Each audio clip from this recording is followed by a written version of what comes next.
Ronald. 6'9", Gladys Lemon, riding video Kami naman with Coach Ronald, we all know naman I have to finish with my stint with the so napag-usapan namin na if ever na may mga breaks kami, I could like come over and join practices para lang, kahit paano, like nasa yung season, makapag, like get together with the teammate and like makapag-practice na rin. So natapos mo pa yung sa Abra mo? Yes. Okay, so you're not joining the team immediately? No, not yet. Alright. May timetable ka ba maybe like November, December ka na?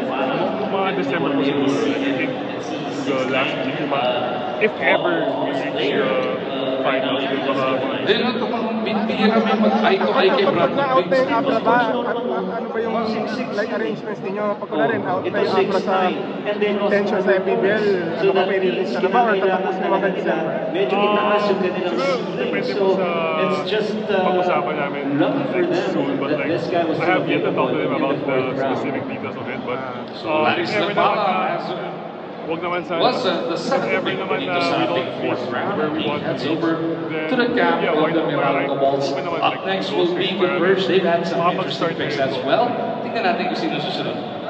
How do you like yung Yes, it is going to be the How do you like yung mga picks ng Karapirma overall pick so far? of the season 50 draft? Punta na natin ang really good. Converge. Like, like yung coaches namin, they know what we need the most. So, like, ako naman, I'm really happy. Converge Fiber My Extra teammates as well, JM Manala. good naman. Ang napili ng Converge with their 8th pick in the first round is JM Manala.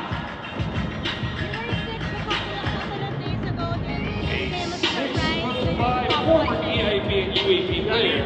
Please to switch to Amaya Sambarga. He gets an opportunity with You don't really get 6'5", another big man. I'm just really grateful for the team for believing in me and choosing me, and hopefully mabalik ko rin sa trust nila sa akin and makapag-help to get more wins. What can you say you can contribute here? I mean, so far, I just whatever the point is talking about.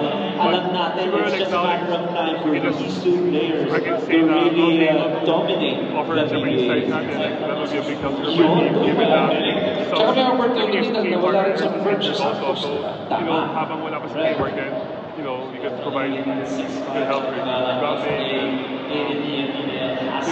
hustle. San Miguel will be picking next. Balik na I tayo mean, sa syempre hindi po, Let's head straight into the camp of the Beermen as they make their pick for the 44th overall speculations selection. around social media, but nothing's final mo naman unless you get told it. So, very surprised pa rin naman, and just really happy. With the 9th pick of the 4th round.